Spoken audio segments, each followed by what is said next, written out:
Welcome to Khetz Tutorials, and in this video I'll be talking about variance and standard deviation.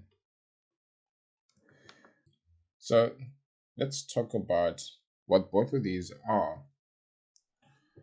Well, statistics is about data, right?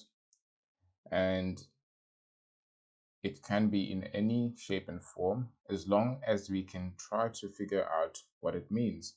So let's say, for example, you have a class and a list of marks which the class got for a specific test. Now, when we talk about the average or the mean, that would give a general idea of where the class falls in terms of their marks. And that would be, what is the average mark that people got? So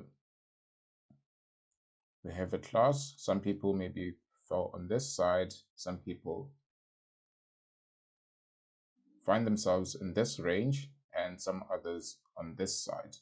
Now, if you have the mean, that can actually give you quite a lot of information because, as I said, you get a general idea of how the class performed. Now, in terms of the standard deviation, we want to figure out how far are the marks from the mean. So, are the marks spread out? Are they far away from the mean, or are they closer to the mean? So the standard deviation gives the spread of the data and if the data is actually consistent. So if it's consistent, then you expect to have a lower standard deviation, which means that the marks are actually closer to the mean. And if the data is not consistent, then you basically have a larger standard deviation and they are further away from your mean. So the formula of the standard deviation is given by the lowercase symbol sigma, and it has the following form. So it's the square root of the sum, and I'll just explain each of these separately, divided by n. Now this is a sigma, which stands for standard deviation, and in here we have a summation. Now this is the uppercase sigma, this is another sigma, and it basically stands for summation. So basically summing something over here, but what is it that we're actually summing? So this would be the data point that you have. Let's say you have class marks 40, 60, 80. Now each of these would be put or would replace that x over there, and this x bar is the mean. This is your mean. So the mean is the same throughout the data. So you'd find the average, just like we previously talked about in a previous video. And after finding your average, which is the mean, you then subtract it from each of the data points. So all of them, and that is where the summation comes from.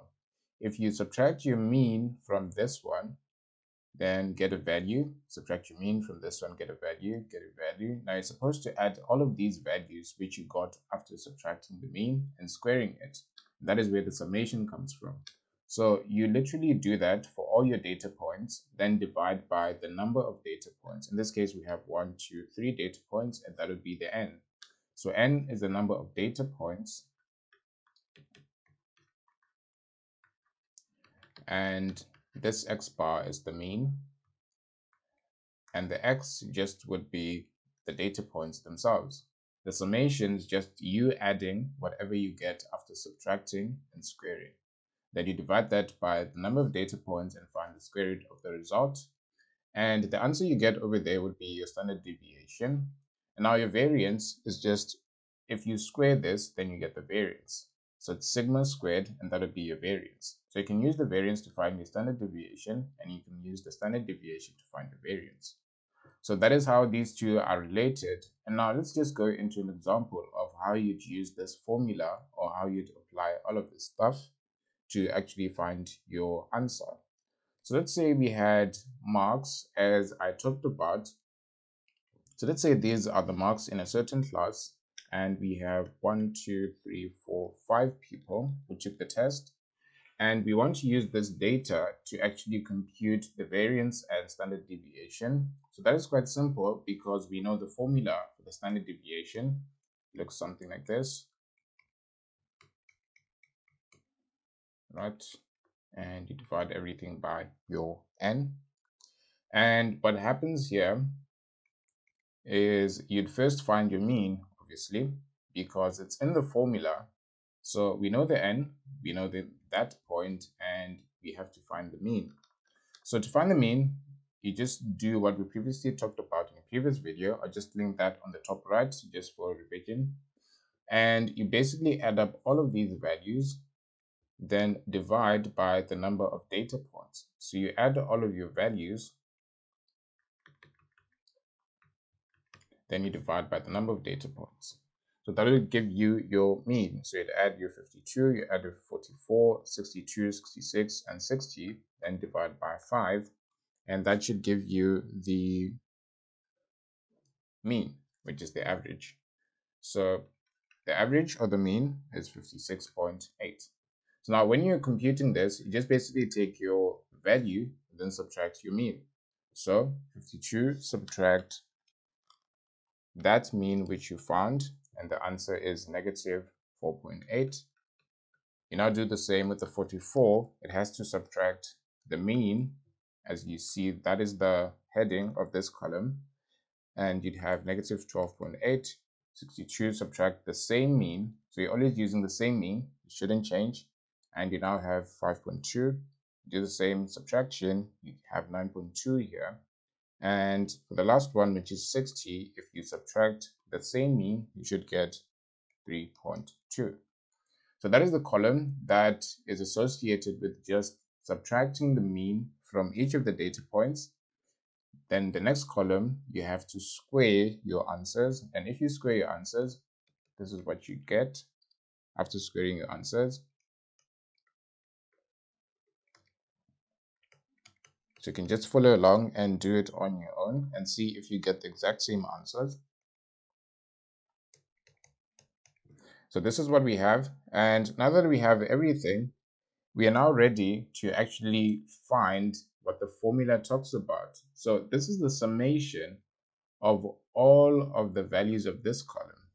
So after subtracting the mean from the data point, you square it. Then after squaring each one of them, we have to add all of them. So we have to add all of these points because that is what the formula actually means over here. So after finding each of these, which are associated with that, we add everything up. And if you add everything, so the total of this column alone, would give you 308.8. So that is the total that would replace this top part of our equation. So in the equation of the standard deviation, you can just say 308.8. That is the top part. And the bottom part is the number of data points, and that would be 5 because we have 5 marks over here. And that is that. Just put 5 over there. And this then would give you your standard deviation, which you expect to be 7.86%.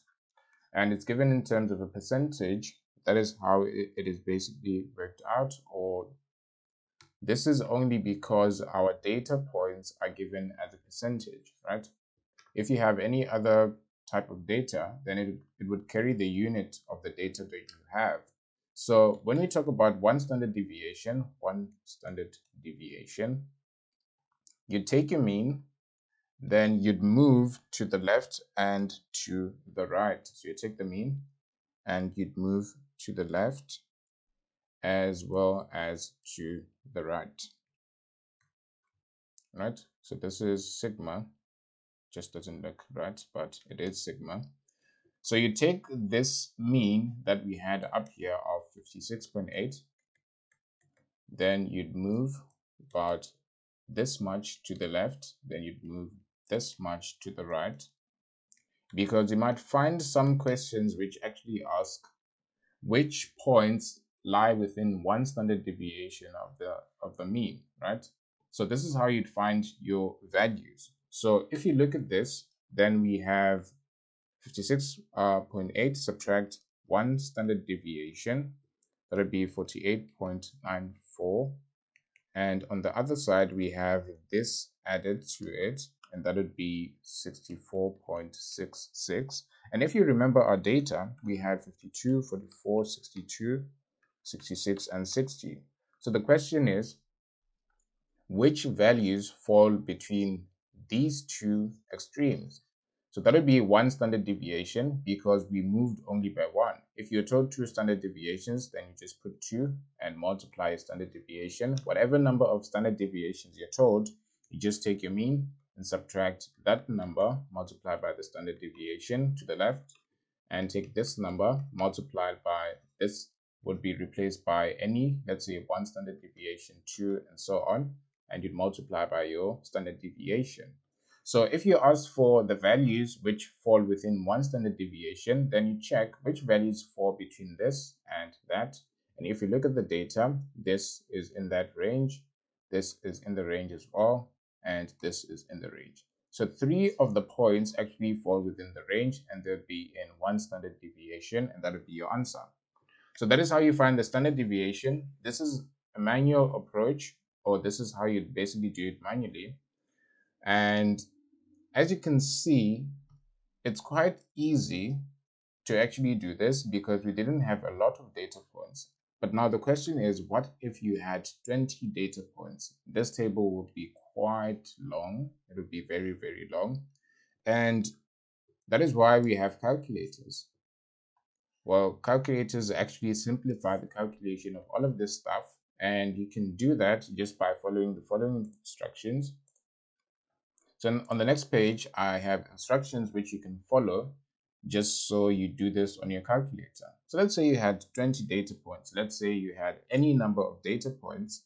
The first thing that you do to find your standard deviation, to find your mean, to find your variance, whatever you're looking for, if you have a Casio calculator, then you basically expect to have the following, and the numbers may differ, but the words or the names of the features are basically the same. So that is why I won't specifically talk about the numbers that you specifically press on your calculator, but I'll just give you what to look for. Now, if you look on your calculator, there should be somewhere where you find mode. And if you press that, you should be presented with a few options. Now, out of those options, you expect to see stat somewhere. Now, press the number which is associated with that stat. Now, after doing that, you then be given some more options. After those options, then press this one, which is for one variable. After pressing that, a table should pop up, and now you can enter all of your data points. So enter your data points. Let's say, for example, the data points that we had in front of us, or for the previous question or example, we had 52, 44, 62, 66, and finally 60. Now, after entering each of the data points, let's say you enter 52, then press the equal sign, and that will lead you to the next row, and you can then enter all of the other ones. And after entering the last value, and then after entering the last value, then you just press AC, and you should see a 0 at the bottom of your screen. That is perfectly fine, don't panic. So now at this point, after pressing AC, then press Shift 1. After pressing Shift 1, you should get a few options. Then go to VAR, which is this step that we're on, whatever number it is on your calculator. Then you now should get these options or more, right? So these are the options which you're presented with.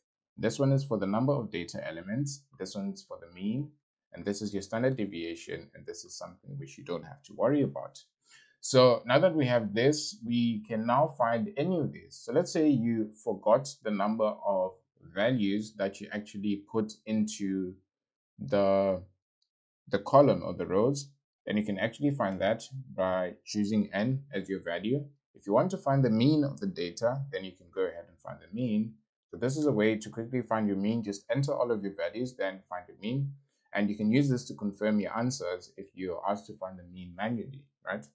And this one, this is what we have been talking about, which is the standard deviation. And you can now press that to do all of that stuff we have been doing in the previous page in like simple steps or a quicker way, right? So you just enter your values and then pick or follow these steps, and finally pick this option, which is the standard deviation. It's option 3 on my calculator. And after doing that, you basically should get your answer. Just press the option, then press the equal sign. After pressing the equal sign, you should get your answer.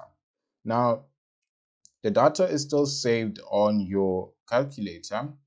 So now that it's still saved on your calculator, after finding one variable, you can just go ahead and come to step 6, which is over there. So if you want to, after finding the standard deviation, if you want to find something else over here, because the data is already saved, you can just press shift 1 again, then continue, but now pick a different option when you get to this point. So that is how you work with your calculator to find these variables or to find these values.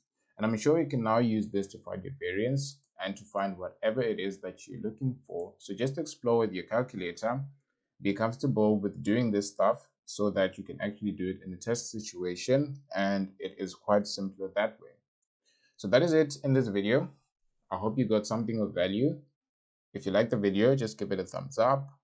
And if you haven't subscribed, please subscribe. I will see you in the next video.